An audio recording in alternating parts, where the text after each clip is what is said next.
కూటమి ప్రభుత్వం అధికారంలోకి వచ్చాక కూడా ఇంకా వైసీపీ నేతల హవానే నడుస్తోందా? డిప్యూటీ స్పీకర్ రఘురామ కృష్ణంరాజు వ్యాఖ్యలు దేనికి సంకేతం? రాష్ట్ర సచివాలయంలోని కోవర్టులు కూటమి సర్కార్కి కొరకరాని కొయ్యగా మారుతున్నారా? సచివాలయంలో అధికార పార్టీ నేతలకు అవ్వని కీలక పనులు వైసీపీ నాయకులకు మాత్రం చాలా సులభంగా ఎలా అవుతున్నాయి? ఇంతకీ తెర వెనుక కీలక పాత్ర వహిస్తున్న ఆ ఐఏఎస్ అధికారులు ఎవరు? ముఖ్యమైన పేషీల సమాచారాన్ని వైసీపీ నాయకులకి అందిస్తున్న ఆ కోవర్టులెవరు? సచివాలయంలో గోప్యంగా ఉంచాల్సిన సమాచారం లీక్ కావడంపై డిప్యూటీ స్పీకర్ దగ్గరున్న సమాచారం ఏంటి?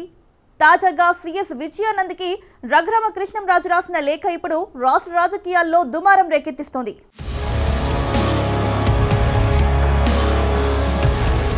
ప్రభుత్వంలో ఎలాంటి జీవోలు విడుదల చేయాలన్నా, అలాగే అధికారుల పనితీరును ఎప్పటికప్పుడు పర్యవేక్షించాలన్నా రాష్ట్ర సచివాలయం ఎంతో కీలకంగా ఉంటుంది.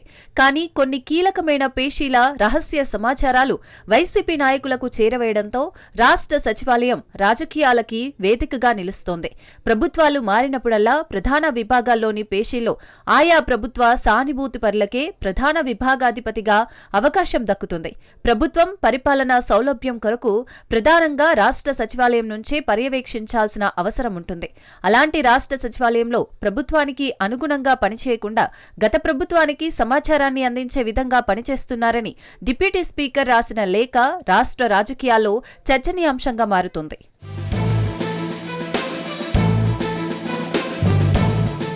కూటమి పార్టీకి చెందిన నాయకులు సీఎంఓలోని ఆ ఐఏఎస్ కు చెప్పి తమ పనులు, పార్టీ సానుభూతిపరుల పనులు కూడా చేయించుకోలేని పరిస్థితులు నెలకొంటున్నాయట.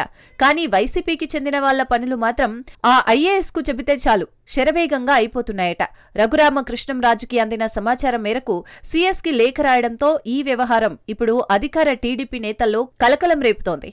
బిల్లుల చెల్లింపుతో పాటు ఇతర పనులను ఆ ఐఏఎస్ అధికారులు ఎంతో సులభంగా వైసీపీకి చెందిన నేతలకు అనుకూలంగా వ్యవహరిస్తున్నారట.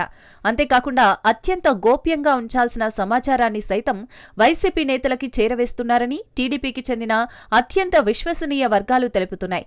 రహస్యంగా ఉంచాల్సిన సమాచారం ఇప్పుడు ఒక నివేదిక రూపంలో కీలక నేత వద్దకు చేరిందని, ఆయన కూడా దీనిపై ఆరా తీసినట్లు మరో ఐఏఎస్ అధికారి వెల్లడించారట.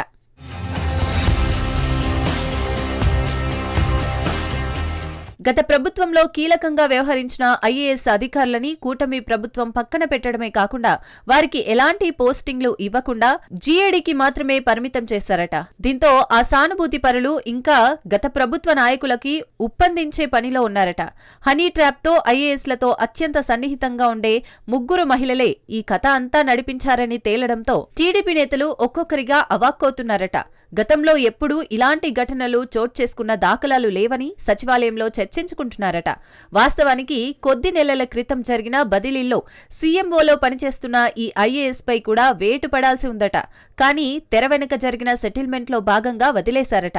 త్వరలోనే ఆయనపై బదిలీ వేటు పడే అవకాశం ఉందని కూడా అధికార వర్గాల్లో జోరుగా ప్రచారం జరుగుతోంది. అయితే కూటమి ప్రభుత్వం అధికారంలోకి వచ్చినప్పటి నుంచి కీలక స్థానంలో ఉన్న ఆ ఐఏఎస్ అధికారిని బదిలీ చేస్తే భవిష్యత్తులో ఏమైనా తలనొప్పులు వస్తాయా అనే కోణంలో కూడా ఆచితూచి అడుగులు వేస్తున్నారట.